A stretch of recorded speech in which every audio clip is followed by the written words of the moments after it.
Why would somebody give you billions of dollars for something that revolves around you? You get hit by a bus or you decide to go do something else, it's over. It's over.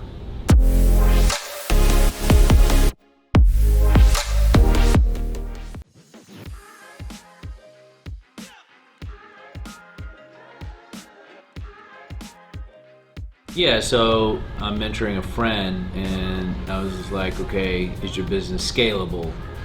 And he was like, yeah, it's scalable. And I'm like, okay, well, what happens? Okay, so what, you want to do business in Texas and you're in Florida. I'm like, okay, then you have to hire people in Texas. And then, oh, what if you want to do business in Atlanta? And then you got to hire people in Atlanta, right? And I'm like, okay, what happens if two or three of the people that you've hired in each state quit? And he's like, well, then I got to fly out there. And I'm like, well, dude, you're not scalable. Right? Like if you got to be the guy to go and put out the fires, you're not scalable.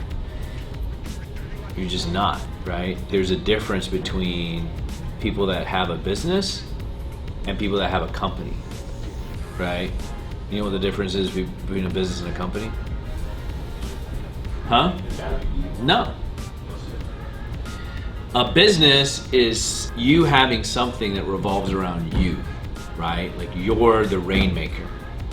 Right? So it's like you're a solopreneur. That's a business. I mean, there's a lot of solopreneurs, right? Where it's like, it's just them, maybe one or two other employees, maybe five. But if they don't go out and produce and they don't go out and make it rain, there's no money. That's just a business. It's just like a stay-at-home business, right? And I know a lot of people that have these solopreneur businesses. They do pretty well. You know, I think the vast majority of companies are solopreneur companies. They do $250,000 or more in revenue, right? These are at-home people that are running their business out of their house or have a small business and they have, 2 to 5, 6, 7 employees, and that's their business, right? So that's a business. A company is something that runs without you, that is not dependent on you being there pitching every day, right? That's a company. So you got to decide, like, okay, which one do you want to have? Do you want to have a business? There's nothing wrong with that. You have a successful business, you go to work, you put in your effort, you get paid, great. Or a company that is so big and so not revolving around you that you're able to then be freed up and not be working in the business as opposed to on the business.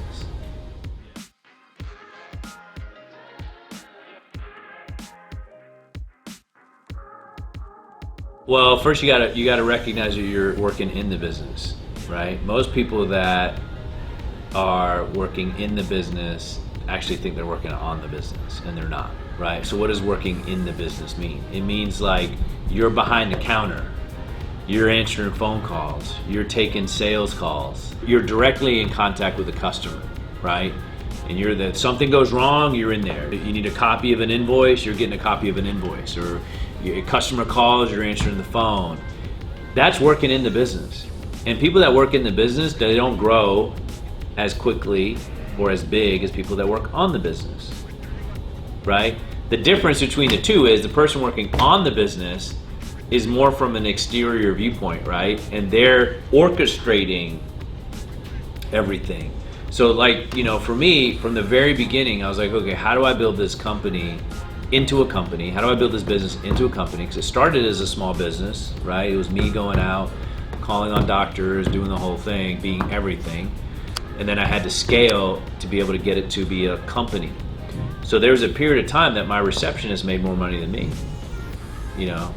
That was because I was trying, true story, and I was trying to set it up to where I had a company and I had people delegating things to where I was able to then take a more of a mastermind approach to things as opposed to being in the business. Starts with a decision, like I didn't want this business to revolve around me. Why? Because it wouldn't create a great quality of life that I wanted. You're designing your life the way that you want, right? So for me, I didn't want to design a life that I was like, okay, the whole thing revolves around me. I didn't want that. Number one. Number two, you don't create a value that way. No one's going to give you billions of dollars for something that revolves around you. Why would somebody give you billions of dollars for something that revolves around you? You get hit by a bus or you decide to go do something else, it's over. It's over.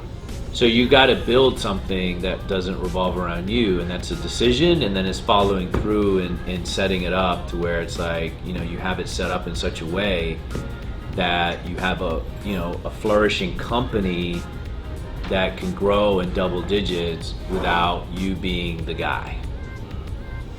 And that's worth hundreds of millions of dollars, if not billions of dollars.